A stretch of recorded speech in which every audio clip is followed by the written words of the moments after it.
Yung magkapatid na Cayetano ay sinimulan na nila yung fireworks agad, no? Mm-mm. Whereas doon sa isa mong tanong kung meron na bang nanalo o may mga nakapuntos na ba, Mm-mm. well, para sa siguro yung matingkad na lamang ay mapupunta doon sa defense, no? Kasi doon sa desisyon ng korte na ang gamitin na voting threshold for conviction ay 16. Yes.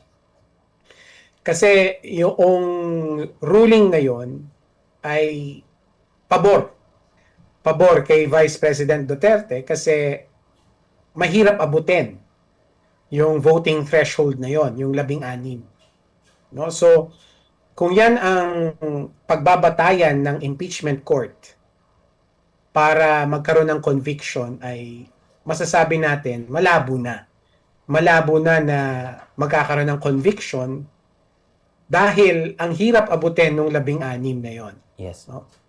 Kasi alam naman natin, di ba Frami, alam naman natin na yung siyam na supporters ni Vice President Duterte ay solid, no? Hindi Mm-mm. matitinag. Yes.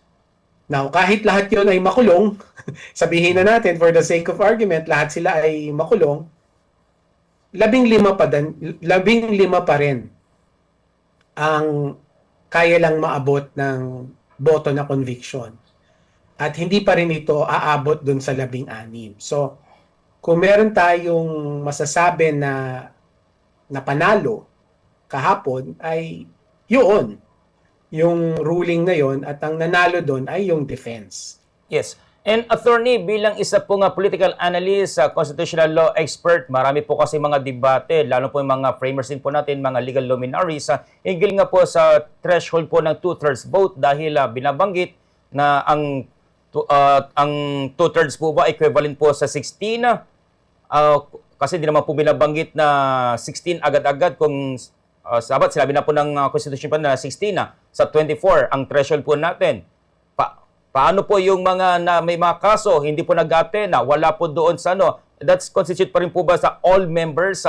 Attorney, your point po.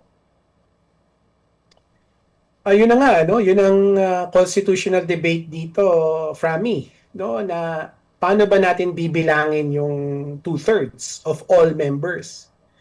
Yun ba ay 24, no? Mm-hmm. Gaya nung pagbilang sa pagpasa ng treaty, no? Ayon Mm-hmm. dun sa isang desisyon ng Korte Suprema na it will always be 24, no? Pag Yes. sinabing all members ay 24. Mm-hmm.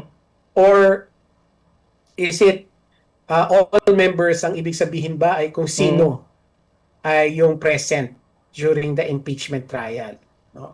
Two-thirds of all of the senators who are present in the impeachment trial. So pwedeng hindi 24, right?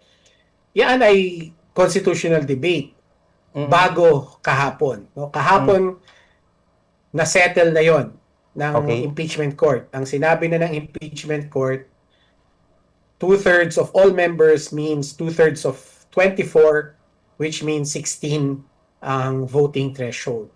Now, kung walang mag-aakyat nito sa Korte Suprema, then that is the settled interpretation. Mm-hmm.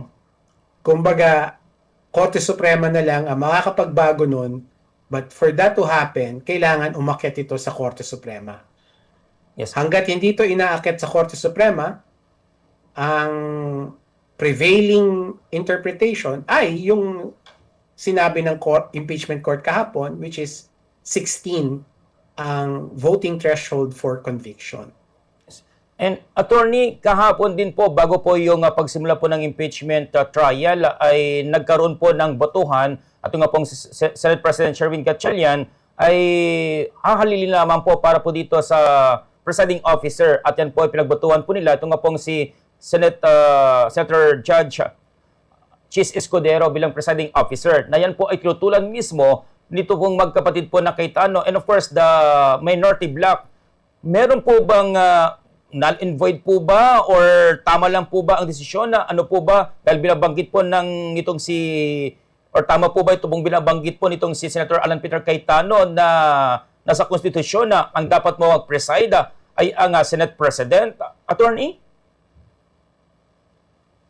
Alam mo, ang ganda ng tanong mo, Frami, no? So, sagutin natin ng maayos. So, unang-una, ang masasabi natin ay hindi ito illegal. Hindi illegal, hindi unlawful yung nangyari na pinalitan nila yung presiding officer, no? From Senate President to Senator Escudero, no?